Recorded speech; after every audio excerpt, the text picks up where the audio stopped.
Hello दोस्तों, कैसे हैं आप सभी। स्वागत है आपको सत्यम क्लासेस पर।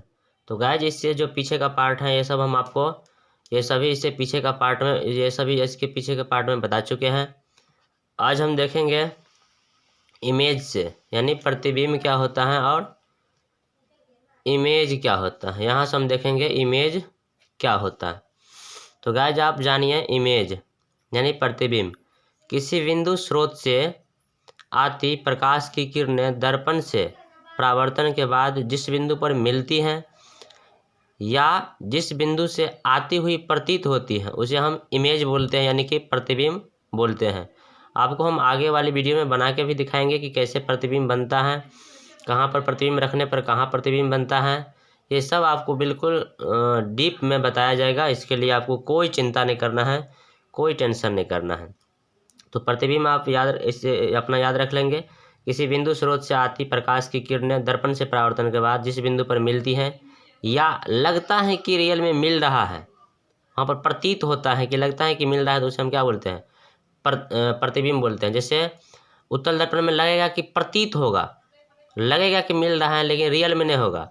फिर अवतल में होगा, कहीं कहीं अवतल में भी नहीं होता है, तो कहीं पर रियल में बनेगा तो उसको रियल प्रतिबिंब बोलेंगे। वास्तविक प्रतिबिंब कहीं काल्पनिक रूप से बनेगा तो उसे काल्पनिक प्रतिबिंब बोलेंगे। तो प्रतिबिंब इसीलिए दो प्रकार के होते हैं, एक वास्तविक प्रतिबिंब और दूसरा क्या, काल्पनिक प्रतिबिंब, या उसी का नाम है आभासी प्रतिबिंब। पहला होता है रियल इमेज और दूसरा होता है वर्चुअल इमेज। वर्चुअल इमेज बनता है, उसमें उत्तल में बनता है और अवतल में भी एक जगह बनता है वर्चुअल इमेज। यानी दोनों में, उत्तल में भी यानी अवतल दर्पण में वास्तविक और काल्पनिक दोनों प्रकार के इमेज बनते हैं, जबकि उत्तल दर्पण में सिर्फ और सिर्फ काल्पनिक या आभासी प्रतिबिंब ही बनते हैं। अब हम देख लेते हैं कि रियल में वास्तविक प्रतिबिंब यानी रियल इमेज क्या है और आभासी प्रतिबिंब यानी कि वर्चुअल इमेज क्या होता है। तो सिंपल, बहुत इसमें दोनों के बीच डिफरेंस है, बहुत कम का डिफरेंस है दोनों के बीच। आप समझिए, यहाँ पर वास्तविक प्रतिबिंब यानी कि रियल इमेज, यहाँ लिखा है, यहाँ हमने मेंशन किया है, किसी बिंदु स्रोत से आती प्रकाश की किरणें दर्पण से परावर्तन के बाद जिस बिंदु पर वास्तव में मिलती है उसे हम वास्तविक प्रतिबिंब कहते हैं। यानी यहाँ पर हम लिखे हैं, किसी बिंदु स्रोत से आती प्रकाश की किरणें दर्पण से परावर्तन के बाद जब दर्पण में जाएगा और टकराएगा, रिफ्लेक्शन होगा, तो जिस बिंदु पर रियल में मिलेगा उसे हम बोलेंगे रियल इमेज, और जिस बिंदु पर वर्चुअल रूप से मिलेगा उसे हम बोलेंगे वर्चुअल यानी कि काल्पनिक प्रतिबिंब। सिर्फ इतना अंतर है दोनों का डेफिनेशन में। एक बार आप ये जान लीजिए, वास्तविक प्रतिबिंब को हम पर्दे पर प्राप्त कर सकते हैं, जितना भी रियल इमेज है वही होता है पर्दे पर प्राप्त, बाद बाकी वर्चुअल इमेज पर्दे पर प्राप्त नहीं होता है। उसके बाद यह वस्तु की अपेक्षा हमेशा उल्टा होता है। ये जो रियल इमेज है वस्तु की अपेक्षा हमेशा उल्टा दिखाई देता है। अब आइए आप जानिए वर्चुअल इमेज क्या है, यानी कि आभासी प्रतिबिंब क्या होती है। वर्चुअल इमेज, किसी बिंदु स्रोत से आती प्रकाश की किरणें दर्पण से परावर्तन के बाद जिस बिंदु पर काल्पनिक रूप से मिलती हैं या लगेगा कि मिलती हुई प्रतीत होती है, तो उसे हम क्या बोलते हैं, काल्पनिक प्रतिबिंब। बस सेम है दोनों में, थोड़ा अंतर है, इसमें लगता है कि प्रतीत होता है लेकिन रियल में नहीं, यहाँ पर कट होता है, और उसमें रियल में कट होता है वास्तविक प्रतिबिंब में। सिर्फ इतना अंतर है। काल्पनिक प्रतिबिंब को पर्दे पर प्राप्त हम नहीं कर सकते हैं, क्योंकि काल्पनिक प्रतिबिंब वहाँ हम जाएंगे तो रहेंगे तो बनेगा, वहाँ से हम हट जाएंगे तो प्रतिबिंब भी गायब हो जाएगा। काल्पनिक प्रतिबिंब हमेशा वस्तु की अपेक्षा सीधा होता है। ये जो वर्चुअल इमेज है वस्तु की अपेक्षा हमेशा क्या होता है, सीधा होता है। एक बात यहाँ पर मेंशन कर दिया है नोट में, आभासी प्रतिबिंब को सदा यानी कि हमेशा, आभासी प्रतिबिंब को हम लोग हमेशा बिंदुओं से या टूटी रेखाओं से दिखाते हैं। मतलब टूटी रेखा जैसे आपको हम दिखाते हैं, कैसे दिखाएंगे सो हम आपको एक बार थोड़ा लाइव दिखा देते हैं। यानी कोई भी वर्चुअल इमेज हो उसको हम कैसे दिखाएंगे, जैसे वर्चुअल इमेज आएगा तो उसको हम ऐसे ऐसे, ये टूटी लाइन, इसको ही बोला जाता है टूटी लाइन। इस टूटी लाइन से क्या करेंगे, हम दिखा देंगे वर्चुअल इमेज को, और जो रियल रहेगा उसको पूरा ऐसे करके दिखाएंगे, पूरा एकदम ऐसे। बस इतना डिफरेंस है। तो वही मेंशन किया है, आभासी प्रतिबिंब को सदा यानी हमेशा बिंदु, या तो बिंदु से दिखाएंगे पॉइंट से, या तो टूटी रेखाओं से हम दिखा देंगे। उसके बाद हमने यहाँ पर मेंशन किया है समतल दर्पण द्वारा बने प्रतिबिंब की विशेषता, इम्पोर्टेंट है। समतल दर्पण द्वारा बने प्रतिबिंब की जो फीचर है, जो इम्पोर्टेंस है, वही यहाँ पर बताना है। तो पहला हमने यहाँ मेंशन किए हैं समतल दर्पण द्वारा बने प्रतिबिंब की विशेषता निम्नलिखित है, ऐसे ही एग्जाम में लिखना है निम्नलिखित है करके। उसके बाद 1 नंबर में लिखना है इसे प्रतिबिंब दर्पण के पीछे बनता है। ये जो समतल दर्पण है प्लेन मिरर, उसमें प्रतिबिंब दर्पण के पीछे बनता है। आप दर्पण के आगे जाएंगे तो प्रतिबिंब दर्पण के पीछे जाएगा।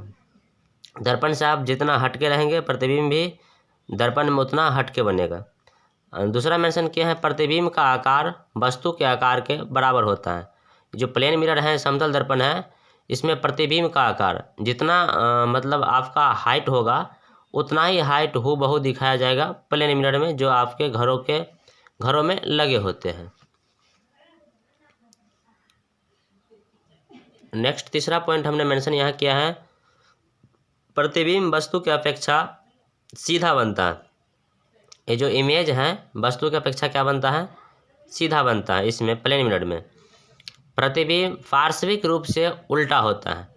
इसमें जो प्रतिबिंब है पार्श्विक रूप यानी लेटरल रूप से क्या होता है, अपोजिट होता है। तो हम आपको बता देते हैं कि ये पार्श्विक क्या होता है।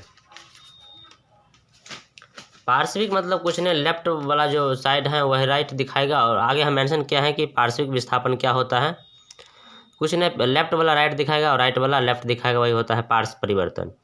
जैसे आप मान लीजिए ये प्लेन मिरर है, प्लेन मिरर के सामने मतलब मान लीजिए आप लेटर आर है, आर को रख दीजिए।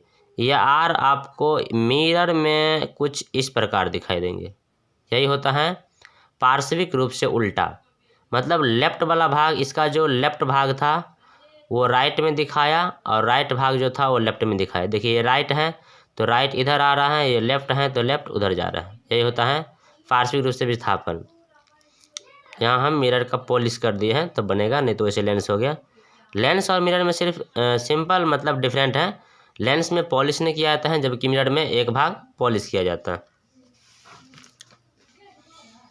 तो ये आप जान चुके होंगे ये पार्श्विक रूप से उल्टा कैसे होता है, बता दिए। लेफ्ट वाला राइट दिखाएगा और राइट वाला लेफ्ट दिखाएगा। हाँ, अगर आप वाटर इमेज पानी के कहीं आप समीप नज़दीक जाते हैं तो वहाँ पर आपका इमेज अपोजिट होता है। मतलब ऐसे अपोजिट जैसे हम आपको बताते हैं, अगर आप पानी के किनारे जाएंगे, आप जाके लाइव चेक कीजिएगा, अपना कर लीजिएगा, कोई डाउट नहीं है इसमें। तो पानी में मान लीजिए आप यहाँ पर खड़े हैं, मान लीजिए क्या है ये, आप यहाँ पर खड़े हैं, ठीक, यहाँ पर आप खड़े हैं। तो पानी में अगर आप झांकेंगे, ये आप यहाँ पर खड़े हैं, अगर पानी में अगर आप झांकेंगे तो आप इसे उल्टा हो जाता है। सिर्फ मतलब आपका मूड़ी जो ऊपर वाला भाग है नीचे जाएगा, जो नीचे वाला भाग है ऊपर आएगा।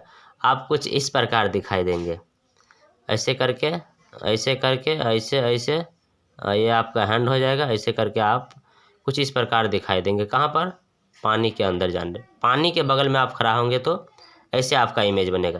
यानी पानी में सिर्फ अपोजिट हो जाता है, ऊपर का भाग नीचे दिखाई देता है और नीचे का भाग ऊपर दिखाई देता है, जबकि मिरर में लेफ्ट का भाग राइट दिखाता है और राइट वाला भाग लेफ्ट हो जाता है। बस that different between mirror image and water image, इतना ही डिफरेंस है जल प्रतिबिंब में और ये मिरर इमेज मतलब दर्पण में।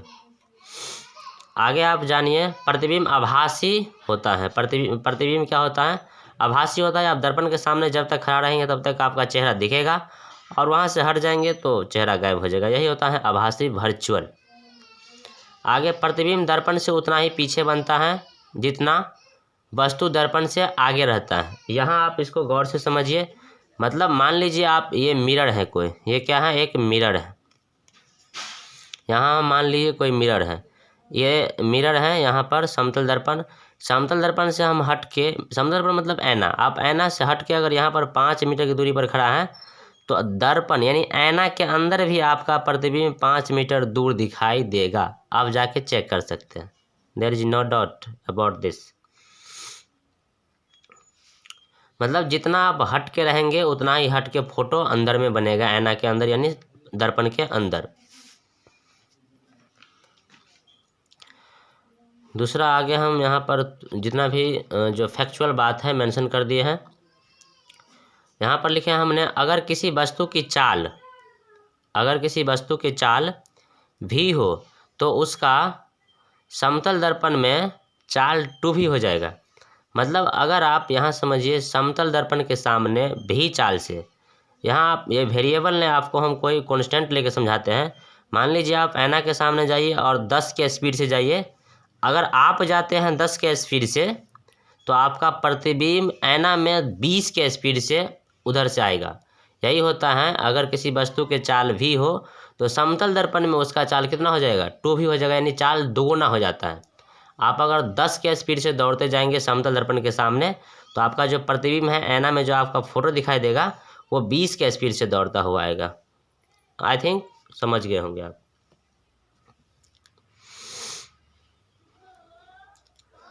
नेक्स्ट है, यदि हम दर्पण को थीटा डिग्री झुकाएंगे तो उसका प्रतिबिंब 2 थीटा डिग्री झुक जाएगा। आपको हम लाइव दिखा देते बट अभी नहीं कर सकते हैं, लेकिन आप लोग कीजिएगा इसे। यदि हम दर्पण को, अगर आप मिरर को जाइएगा, 2 मिरर लीजिएगा, ठीक, 2 प्लेन मिरर, 2 समतल दर्पण लीजिएगा, आगे में कोई चीज़ रख दीजिएगा। आप देखिएगा कि यदि आप जितना थीटा को क्या कीजिएगा, यहाँ लिखे हैं, यदि हम दर्पण को थीटा डिग्री झुकाएंगे तो उसका प्रतिबिंब 2 थीटा डिग्री झुक जाएगा। आप ऐसे जितना झुकाइएगा, झुकाते जाइएगा तो प्रतिबिंब क्या होता जाएगा, उसका बढ़ता जाएगा पूरा। मतलब सीधा, पहले दर्पण को ऐसे सीधा रखिएगा दोनों को, और थोड़ा ऐसे ऐसे ऐसे करते जाइएगा, उसका प्रतिबिंब क्या होगा, बढ़ता जाएगा, झुकता जाएगा। बस यही होता है। जब हम दर्पण को थीटा डिग्री झुकाएंगे तो प्रतिबिंब दोगुना झुकेगा, 2 थीटा डिग्री। बस इतना है, याद रखना है और कुछ नहीं।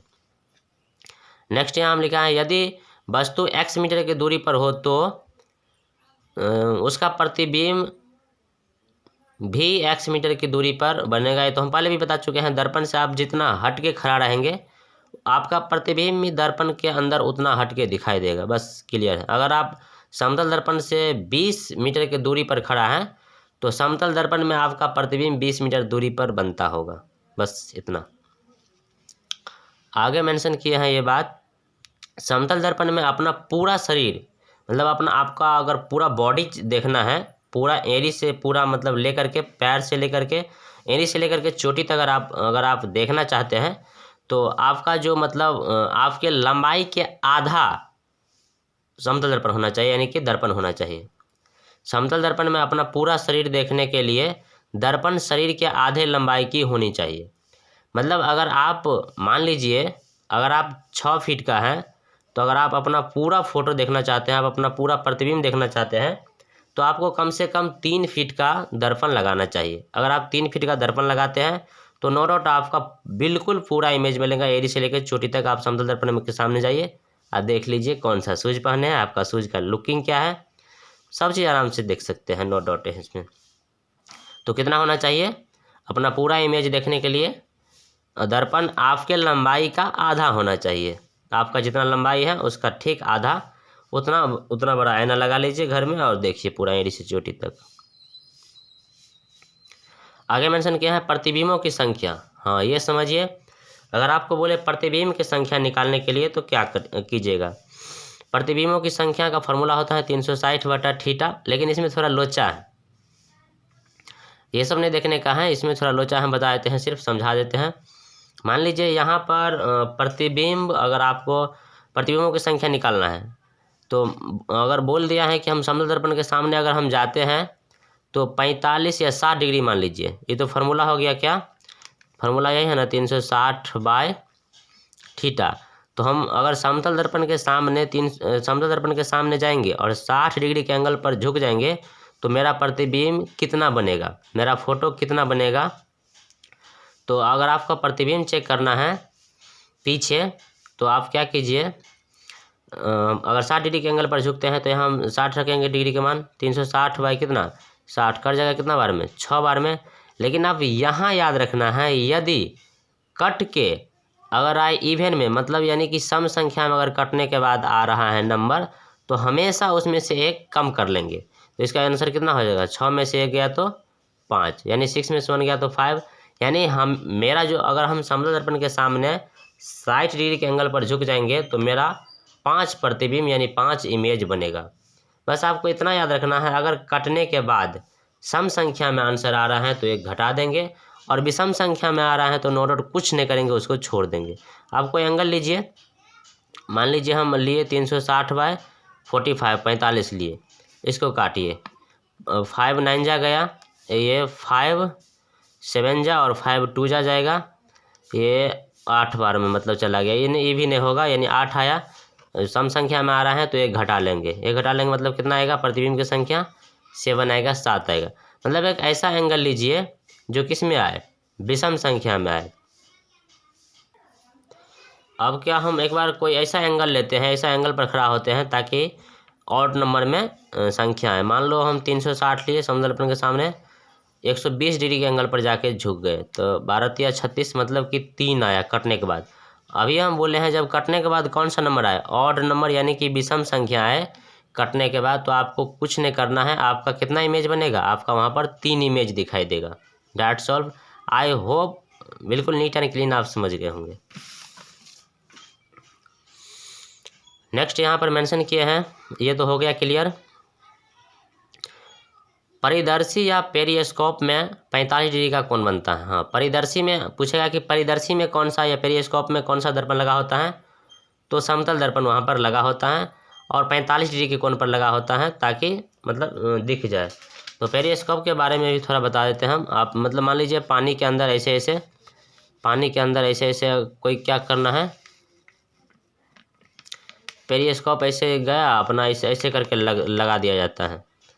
उसके बाद इसको ऐसे कर दिया मुंह, इसको ऐसे, इसको ऐसे और इसको ऐसे पानी के अंदर। यहाँ पर कितना होगा, यहाँ पर 45 डिग्री अगर बनेगा तो अल्टरनेटिव एंगल से यहाँ भी वही इमेज, यानी 45 डिग्री के एंगल पर यहाँ पर लगाया समतल दर्पण, तो हमें और फोटो कहाँ दिखाई देगा, यहाँ दिखाई देगा। और हम आदमी यहाँ रहता है तो आराम से उसको, अगर यहाँ कोई आता है, मान लीजिए इसको यहाँ ऐसे कर दिया तो यहाँ आता है, यहाँ अगर कोई आया, कोई जहाज़ वगैरह कुछ भी यहाँ अगर आया लेकर के, तो यहाँ पर पेंडुबी समझ जाता है कि यहाँ पर कोई आदमी आया। यहाँ पर उसका इमेज पहले, यहाँ पर मान लीजिए कोई बोट आया लेकर के आया, तो लेकर के आया तो इसका इमेज बनेगा यहाँ, यहाँ से इसका इमेज यहाँ दिखाई देगा और वही इमेज क्या दिखाई देगा, फिर बाद में यहाँ दिखाई देगा।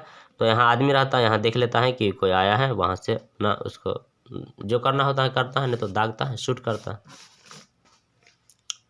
तो पेरिदर्शी क्या होता है बता दिया, आई होप समझ गए होंगे आप। पेरिदर्शी या पेरिस्कोप में 45 डिग्री के कोण पर समतल दर्पण लगा होता है। अगर आपका पूछे समतल दर्पण का उपयोग, तो आप ये बता दीजिए समतल दर्पण का उपयोग यानी इसमें पेरिस्कोप में क्या आता है और दर्पण के रूप में क्या आता है, जैसे हम लोग घर में यूज करते हैं दर्पण के रूप में मुँह देखने के लिए। यही हम मेंशन कर दिया है, ये पासर परिवर्तन, इसको इंग्लिश में बोलते हैं लेटरल इन्वर्जन। पासर परिवर्तन यानी कि लेटरल इन्वर्जन, ये सिंपल है, कुछ नहीं है, ये सिंपल है। अगर आप समतल दर्पण के सामने जाते हैं तो आपका जो दाहिना हाथ है लगेगा बायां है और आपका जो बायां हाथ है लगेगा दाहिना है। बस यही है पासर परिवर्तन, यही हम यहाँ मेंशन कर दिया है। वस्तु का दाहिना भाग समतल दर्पण में प्रतिबिंब का बायां भाग तथा वस्तु का बायां भाग प्रतिबिंब का दाहिना भाग दिखाई पड़ता है, इसी को पासर परिवर्तन यानी लेटरल इन्वर्जन कहते हैं। सिंपल है। अगर आप ये भी आपको नहीं फील होगा, ये माइंड में एक ऐसा मतलब हार्मोन रिलीज कर जाता है कि आपको ये फील नहीं होगा। हाँ, ये आपको फील नहीं हो सकता है। आप तो जैसे जाएंगे, आप खड़ा करेंगे अगर राइट हैंड, तो आपको राइट हैंड ही दिखेगा। लेकिन आपको अगर ये बात प्रूफ करना है, प्रैक्टिकल करना है, तो आप क्या कीजिए, अपना कोई भाई है या फ्रेंड है, मदर है, मतलब कुछ भी जो आपका है, उसको कीजिए खड़ा समतल दर्पण में और उसका चेहरा आप देखिए, या उसको बोलिए आप भैया या भाई तुम लिखो, कोई चीज़ लिखो। अगर वह राइट हैंड से लिखता होगा तो उसको तो लगता होगा कि हम दाहिना हाथ से लिख रहे हैं, लेकिन वो लिखता है वो, और आप बगल से देखिए तो वो लड़का दिखाई देगा कि लेफ्ट हैंड से लिख रहा है। जरूर कीजिएगा इसका लाइव सोल्यूशन। अब कोई भी आदमी चाहे उसको बोलिए, सबसे अच्छा यही प्रैक्टिकल है, हम भी करके देखे हैं। आराम से उसको बोलिए लिखने के लिए, वो दाहिना हाथ से लिखेगा, आपको दिखाई देगा वो समतल दर्पण में बायां हाथ। या बाय द वे कोई लेफ्टी है, अगर लेफ्ट हैंड से लिख रहा है तो समतल दर्पण में आपको दिखाई देगा वो राइट हैंड से लिख रही है। बस यही होता है पासर परिवर्तन यानी लेटरल इन्वर्जन। अब यहाँ हम थोड़ा बता दिए हैं अच्छा से। ये एक कोई कार्ड है मेरे पास, कार्ड है जिसका नाम हम दिए हैं मतलब कैपिटल लेटर आर, और आर को हम देखते हैं दर्पण में। दर्पण में देखते हैं, ये कौन सा दर्पण है? समतल दर्पण है। तो हम देखते हैं, तो इसको बस हम बोले थे कि लेफ्ट वाला भाग राइट दिखाता है। ये जो इसका ये क्या है? लेफ्ट है। अभी ये लेफ्ट की तरफ 1 है, तो ये 1 इधर ये इस टाइप का लेफ्ट की तरफ है, तो उसमें राइट दिखा रहा है। ये राइट तरफ है तो इसमें लेफ्ट हो गया, और कुछ नहीं। सिंपल समतल दर्पण में लेफ्ट वाला भाग राइट होता है और राइट वाला भाग लेफ्ट होता है। यही पार्श्व परिवर्तन थोड़ा करके दिखा दिया है।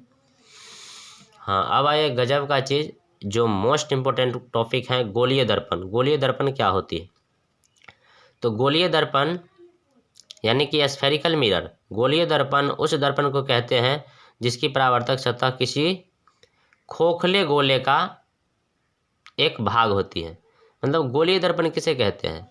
तो गोलीय दर्पण उस दर्पण को कहते हैं जिसकी परावर्तक सतह किसी खोखले गोले का एक भाग होती है। मतलब खोखले गोले का ये क्या होता है? एक भाग होता है। कौन सा दर्पण? गोलीय दर्पण यानी कि प्लेन मिरर, सॉरी गोलीय दर्पण यानी कि स्फेरिकल मिरर। इसे आप समझिए कि क्या होता है गोलीय दर्पण, कैसे उसी का भाग होता है वो। यहाँ पर हम क्या कर रहे हैं? एक गोलीय दर्पण यानी कि ड्रॉ कर रहे हैं। ऐसे ड्रॉ कर लिए। अब देखिए, ये कहीं ना कहीं, अब क्या करेंगे, इसको यहाँ से हम कट कर लेंगे। कट कर लेंगे तो इधर वाला जो भाग है ऐसे कुछ इस तरह से बन जाएगा, और ये किस तरह से बनेगा? कुछ इस तरह से बनेगा। ठीक, अब इसको हम क्या करते हैं? अंदर से कर देते हैं पॉलिश यानी कि कलय, या इसी को बोलते हैं रजतित। इसको हम कर देते हैं बाहर से पॉलिश। ये सिल्वर से किया जाता है यानी AgBr से। पार्ट 1 वाले वीडियो में इसके बारे में अच्छा से बताया है कहाँ पर पॉलिश किससे किया जाता है। तो कहीं ना कहीं ये जो गोलीय दर्पण 2 प्रकार के होते हैं, उत्तल दर्पण और अवतल दर्पण, कहीं ना कहीं यहीं से बना है। अगर मान लीजिए इसको हम इधर से ढक रहे हैं तो बन रहा है अवतल, और इधर से अगर ढक रहे हैं तो बन रहा है क्या? उत्तल बन रहा है। तो बस वही किया है। गोलीय दर्पण कहीं ना कहीं ये जो भाग है गोलीय दर्पण का भाग है, इसको हम कहीं ना कहीं अब ऐसे करके मिलाएंगे तो क्या बन जाएगा? गोल बन जाएगा। इसीलिए गोलीय दर्पण का कहीं ना कहीं भाग है। तो अब यहाँ आप समझिए, ये सबसे समझने वाली बात है, कभी भी हम दर्पण के राइट साइड वाले भाग को क्या करते हैं? पॉलिश करते हैं। कभी भी हम दर्पण के जो राइट साइड वाले भाग हैं उसको पॉलिश करते हैं। तो इसका राइट साइड ये है, इसीलिए इसका हम क्या कर दिए? पॉलिश कर दिए। तो इसका नाम हो जाएगा कौन सा दर्पण? अवतल दर्पण। कौन सा दर्पण इसका नाम हो जाएगा? Concave mirror. Concave mirror. Concave देखिए आप, गुफा किधर से बन रहा है? इधर से बन रहा है। अगर गुफा अगर इधर से बन रहा है, इसमें गुफा बन रहा है, तो इसका नाम हो गया क्या? Concave mirror. केव मतलब जो कि गुफा होता है, ये हो गया कॉनकेव मिरर। और इसमें इसका नाम है उत्तल दर्पण यानी कि कॉन्वेक्स मिरर। कौन सा दर्पण? उत्तल दर्पण यानी क्या? कॉन्वेक्स। इसका क्या है? जो ये वाला भाग है ये उभरा है, उठा हुआ है, तो इसका परावर्तक सतह हुआ ये क्या हुआ? इसका परावर्तक सतह। तो इसका परावर्तक सतह क्या होता है? उठा हुआ होता है। और इसका परावर्तक सतह क्या होता है? धंसा हुआ होता है। इसका परावर्तक सतह क्या हो गया? धंसा। इसका परावर्तक सतह ये हुआ परावर्तक सतह। हमेशा राइट साइड वाले भाग को पॉलिश करते हैं, तो पॉलिश कर दिए। इसका राइट साइड ये हुआ, और इसका भी राइट साइड ये हुआ। इधर का हुआ ये लेफ्ट हुआ, और ये राइट हुआ। ये लेफ्ट हुआ, ये राइट हुआ। राइट साइड वाले भाग को हम पॉलिश कर दिए, चूँकि आपको दिक्कत नहीं होगा आपको कि हम उत्तल में किस साइड को रंगेंगे और अवतल में किस साइड को पॉलिश करेंगे या पेंट करेंगे या रचित करेंगे कुछ भी। तो आपको अपना याद रहेगा कि हमेशा राइट साइड वाले भाग को क्या करेंगे? रचित करना। यहाँ भी हमने मेंशन कर दिए हैं वो सब अच्छा से। गोलीय दर्पण 2 प्रकार के होते हैं। यहाँ लिखा है गोलीय दर्पण 2 प्रकार के होते हैं, उत्तल दर्पण यानी कि कॉन्वेक्स मिरर, और अवतल दर्पण कॉनकेव मिरर। अब वही बताया है कि राइट वाला भाग को इधर पॉलिश कर दिए हैं, इधर भी राइट वाले भाग को पॉलिश कर दिए हैं। अब आइए इसका उपयोग देख लेते हैं कि उत्तल दर्पण का उपयोग कहाँ कहाँ होता है और अवतल दर्पण का उपयोग कहाँ कहाँ होता है। तो उत्तल दर्पण का उपयोग, ये इसका उपयोग होता है स्कूटर, मोटर कार तथा बस इत्यादि में। इत्यादि में किसका उपयोग किया जाता है? उत्तल दर्पण का उपयोग किया जाता है। स्कूटर हो गया, मोटर कार हो गया, बस हो गया इत्यादि में पीछे देखने के ऐना के रूप में इसका उपयोग किया जाता है। किसका उपयोग? उत्तल दर्पण का उपयोग यानी कि कॉन्वेक्स मिरर का उपयोग किया जाता है।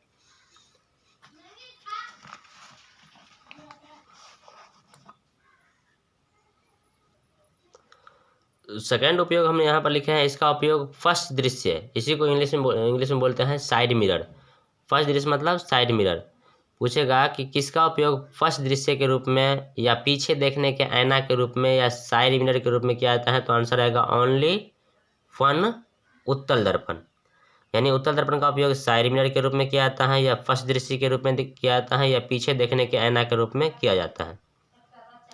नेक्स्ट लिखा है यहाँ, इसका उपयोग स्ट्रीट लाइट के रूप में किया जाता है। किसका उपयोग? ये उत्तल दर्पण का उपयोग। उत्तल दर्पण का उपयोग क्या आता है कहाँ पर? स्ट्रीट लाइट, यानी स्ट्रीट मतलब सड़क, जो स्ट्रीट मतलब सड़क, यहाँ सॉरी सड़क हुआ, तो सड़क के लाइट के रूप में किया जाता है। किसका उपयोग? इसका उपयोग उत्तल दर्पण का उपयोग क्यों किया जाता है, सोच समझिए। यहाँ आप समझिए कि ये उत्तल दर्पण है, उसका उपयोग स्ट्रीट लाइट के रूप में क्यों किया जाता है। देखिए, आप लोग सड़कों पर या दिल्ली के सड़कों पर, यहाँ पर थोड़ा अभी हर जगह शहर में भी आ चुका है, दरभंगा वरभंगा ये सब बहरी वहरी में आ गया है। तो सड़क पर क्या होगा, ऐसे करके लाइट होगा, सड़क के किनारे लगा होता है, ऐसे करके इसका ऐसे बढ़ा दिया जाता है। यहाँ पर क्या लगा दिया जाता है, इसका ऐसे करके लाइट लगा दिया जाता है, और ये लाइट लगा है, ठीक। और इस पर से क्या लगा दिया जाता है, एक प्लास्टिक का कवर लगा दिया जाता है। ये इसमें जो लगा होता है, इसमें लगा होता है उत्तल दर्पण। उत्तल दर्पण का काम है, इस पर जो किरण पड़ेगा तो किरण को क्या करेगा, छिड़काएगा। यानी किरण को क्या करेगा, छिड़काएगा। ये उधर जाएगा, फिर इधर, ऐसे मतलब किरण टकरा के इधर जाएगा, इधर इधर, मतलब चारों तरफ क्या जाएगा, फैल जाएगा।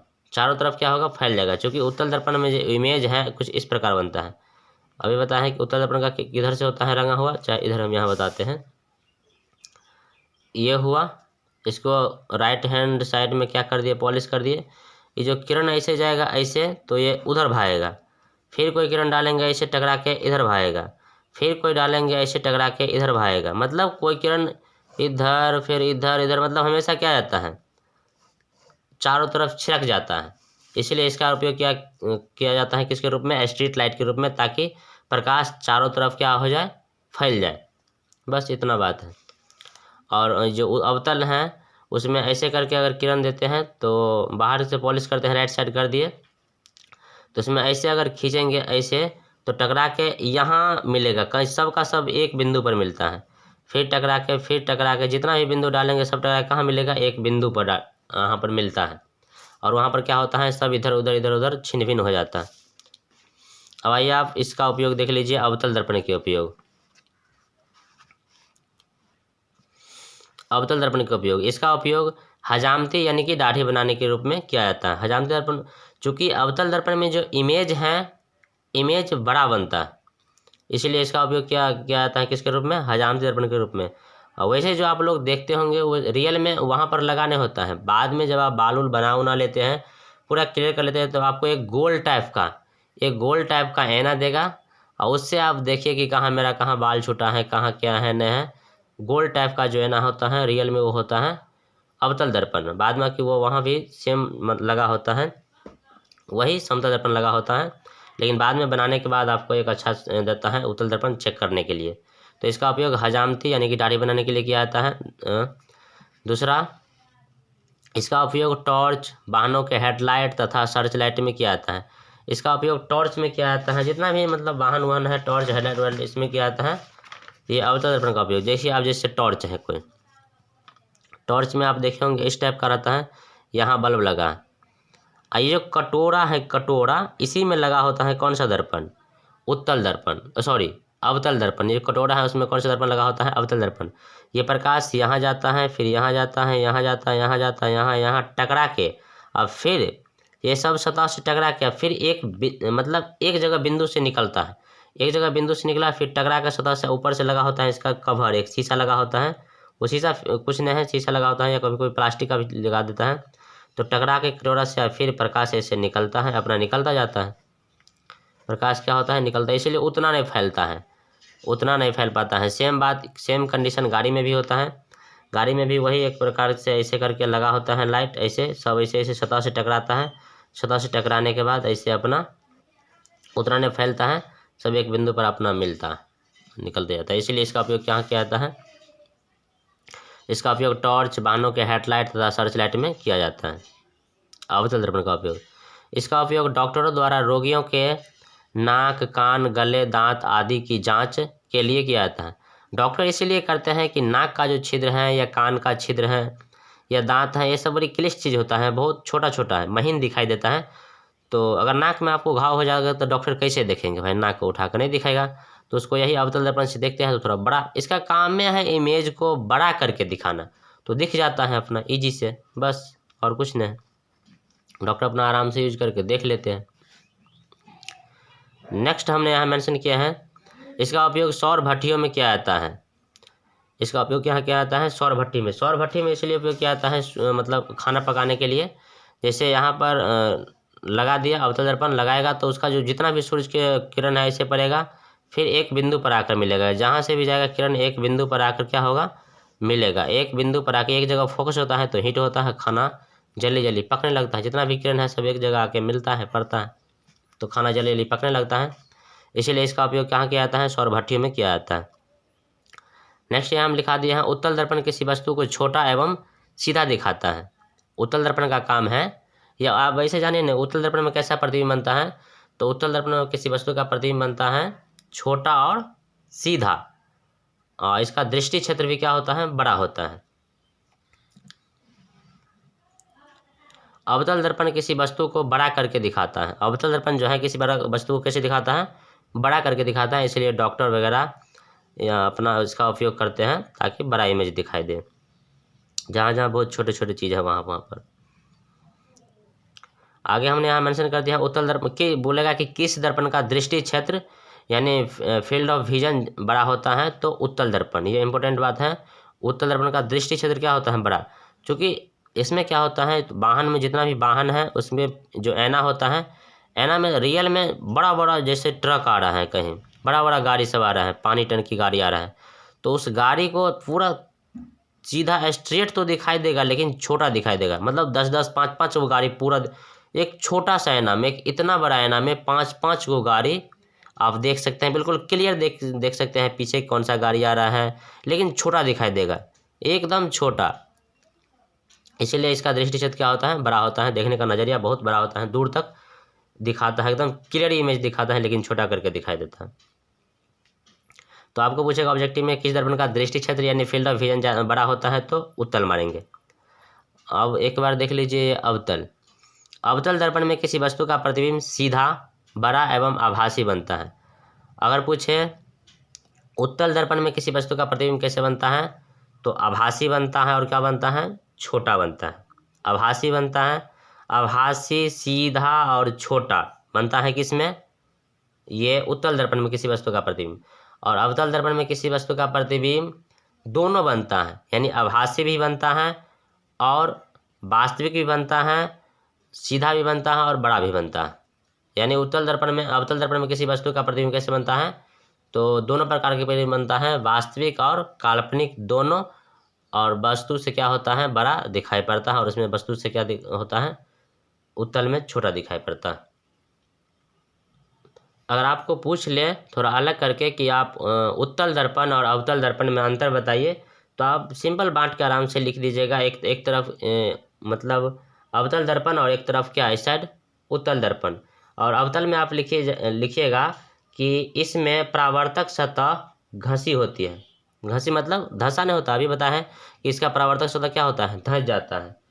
इसका जो परावर्तक सतह है, अभी आपको जस्ट बताए थे, इसका यानी अवतल दर्पण, इसका परावर्तक सतह क्या होता है? धंसी होती है।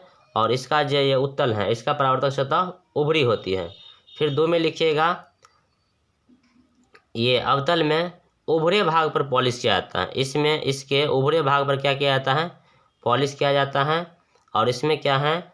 घसे भाग पर पॉलिश किया जाता है। ये उत्तल में घसे भाग पर पॉलिश किया जाता है और अवतल में उभरे भाग पर पॉलिश किया जाता है। उसके बाद एक बात जिक्र कर दीजिएगा प्रतिबिंब के बारे में। ये अवतल दर्पण में अवतल दर्पण में बताया है कि वास्तविक एवं काल्पनिक दोनों प्रकार के प्रतिबिंब बनते हैं। इसमें उत्तल में हमेशा काल्पनिक प्रतिबिंब बनते हैं। हमेशा क्या बनता है? काल्पनिक प्रतिबिंब बनता है। 3 अंतर लिख लीजिए, 2 मार्क में आएगा, हो जाएगा। और आगे पढ़ाएंगे तो आगे भी आप इतना भी, इसका फोकस होता है निगेटिव, इसका जो फोकस है निगेटिव होता है, इसका फोकस पॉजिटिव होता है। तो ये अपना अगर 4 लिखना है तो इसका फोकस दूरी धनात्मक होता है और इसका फोकस दूरी क्या होता है, सॉरी गलत हो गया। ये उत्तल का जो फोकस दूरी है क्या होता है, धनात्मक होता है, और अवतल का फोकस दूरी क्या होता है, ऋणात्मक होता है। फोकस धनात्मक होगा उत्तल का और फोकस ऋणात्मक होगा किसका, ये अवतल का। तो लिखेंगे इसका फोकस दूरी धनात्मक होता है उत्तल का और इसका फोकस दूरी ऋणात्मक होता है। बस आराम से आप लिख दीजिएगा, इसमें कोई अंतर नहीं, इसमें कोई संदेह नहीं। अब आपको थोड़ा डीपली में हम ये कुछ टर्म है उसके बारे में बता देते हैं। ये इसमें टर्म आएगा, एक ध्रुव आएगा, एक ध्रुव के बारे में बताएंगे, एक वक्रता केंद्र के बारे में, एक वक्रता त्रिज्या के बारे में बताएंगे। ये सब जो टर्म है उसके बारे में जिक्र कर देते हैं। एक बताएंगे वक्रता केंद्र क्या होती है, एक वक्रता त्रिज्या क्या होता है, एक ध्रुव क्या होता है, एक प्रधान अक्ष या मुख्य अक्ष क्या होता है। बस इतना जान। यहाँ पर लिखे हैं, ऊपर मेंशन किया है, गोलीय दर्पण से संबंधित विभिन्न टर्म यानी विभिन्न पद। तो सबसे पहले आप जानिए ध्रुव किसे कहते हैं। तो ये जो दर्पण है, दर्पण के बीच के भाग हैं। कोई भी हम दर्पण लेंगे या उत्तल लेंगे या अवतल लेंगे, दर्पण के बीच के भाग क्या बोलेंगे, ध्रुव बोलेंगे। जैसे इसका ध्रुव यहाँ होगा, इसके बीच के भाग यहाँ वाला को क्या बोलेंगे, ध्रुव बोलेंगे, यानी कि पोल बोलेंगे। चाहे दर्पण उत्तल हो या और क्या हो, अवतल हो, इसके बीच के भाग को क्या बोलेंगे, हम ध्रुव बोलेंगे। तो दर्पण के मध्य भाग को क्या बोलते हैं, गोलीय दर्पण के मध्य भाग को हम ध्रुव बोलते हैं। अब आइए आप इसके बारे में, यह है वक्रता केंद्र। तो ये पूरा कौन सा दर्पण है, ये गोलीय दर्पण है। तो गोलीय दर्पण के केंद्र को वक्रता केंद्र कहते हैं। हो गया क्लियर, आई होप। वक्रता केंद्र किसे कहते हैं, ये गोलीय दर्पण है ना, गोलीय दर्पण का सेंटर कहाँ है, यहाँ। गोलीय दर्पण का केंद्र कहाँ है, यहाँ। तो जो गोलीय दर्पण का केंद्र है उसी केंद्र को बोलेंगे वक्रता केंद्र। आज जो तो आपको पूछेगा कि वक्रता केंद्र किसे कहते हैं, तो गोलीय दर्पण के केंद्र को वक्रता केंद्र कहते हैं। आपको पूछेगा ध्रुव किसे कहते हैं, तो गोलीय दर्पण के मध्य बिंदु को क्या बोलते हैं, ध्रुव। यहाँ से यहाँ इसका बीच का भाग यह होगा तो इसको बोलते हैं ध्रुव, और ये इसका बीच का भाग यहाँ होगा तो इसको बोलते हैं ध्रुव। उसके बाद पूछेगा कि वक्रता त्रिज्या किसे कहते हैं, तो गोलीय दर्पण के त्रिज्या को क्या बोलते हैं, वक्रता त्रिज्या बोलते हैं। That solve. गोलीय दर्पण के त्रिज्या, गोलीय दर्पण के जो त्रिज्या है यहाँ से यहाँ रेडियस, तो गोलीय दर्पण के त्रिज्या को वक्रता त्रिज्या कहते हैं। वक्रता त्रिज्या को हम कैपिटल आर से दिखाएंगे और वक्रता केंद्र को सी से दिखाएंगे। पोल तो स्टार्ट होता है पी से, तो इसका पी से दिखाया जाएगा ध्रुव को। अब आइए प्रधान अक्ष, ऐसे को बोलते हैं मुख्य अक्ष। तो ये भी ईजी है। यहाँ ये ध्रुव से लेकर के और वक्रता केंद्र के ये जो ध्रुव है, ये ध्रुव और वक्रता केंद्र के को दिखाने के लिए इसका उपयोग करते हैं, एक सरल रेखा का उपयोग करते हैं। यहाँ से हम मेंशन कर दिए हैं आपको। आगे नेक्स्ट, तो एक टर्म यहाँ पर टर्म बच रहा है कौन सा, प्रधान अक्ष, ऐसी को बोलते हैं मुख्य अक्ष। तो यहाँ पर सिंपल है, यहाँ से यहाँ, यानी ध्रुव से वक्रता केंद्र, ध्रुव से वक्रता केंद्र को किससे दिखाते हैं, एक सरल रेखा से दिखाते हैं। उसी को क्या बोलते हैं, प्रधान अक्ष या मुख्य अक्ष बोलते हैं। ध्रुव से वक्रता केंद्र, इसे हम एक सरल रेखा के द्वारा मिलाते हैं यहाँ से यहाँ, इसे ही क्या बोलते हैं, वक्रता, इसे ही बोलते हैं प्रधान अक्ष। इधर से भी मिलाएंगे तो ध्रुव से वक्रता केंद्र को एक सरल रेखा के द्वारा दिखाते हैं, उसे हम बोलते हैं प्रधान अक्ष या मुख्य अक्ष। यहाँ पर जितना भी बात हम समझाए हैं सबका सब मेंशन कर दिए हैं। यहाँ लिखे हैं, गोलीय दर्पण द्वारा प्रतिबिंबों की बनने की क्रिया को समझाने के लिए हम निम्नलिखित पदों की जानकारी, हमें ये सब पद का जानकारी होना जरूरी है। सबसे पहले ये पोल के बारे में, ध्रुव के बारे में। तो गोलीय दर्पण के मध्य बिंदु को यानी बीच के भाग को क्या बोलते हैं, दर्पण का ध्रुव बोलते हैं। वक्रता केंद्र जानिए आप, वक्रता केंद्र यानी कि सेंटर ऑफ कर्वेचर। गोलीय दर्पण जिस गोले का भाग होता है उस गोले के केंद्र को वक्रता केंद्र बोलते हैं। अब बस सेम डेफिनेशन होगा वक्रता त्रिज्या का, वक्रता त्रिज्या का सेम डेफिनेशन होगा, यानी रेडियस ऑफ कर्वेचर का सेम डेफिनेशन होगा।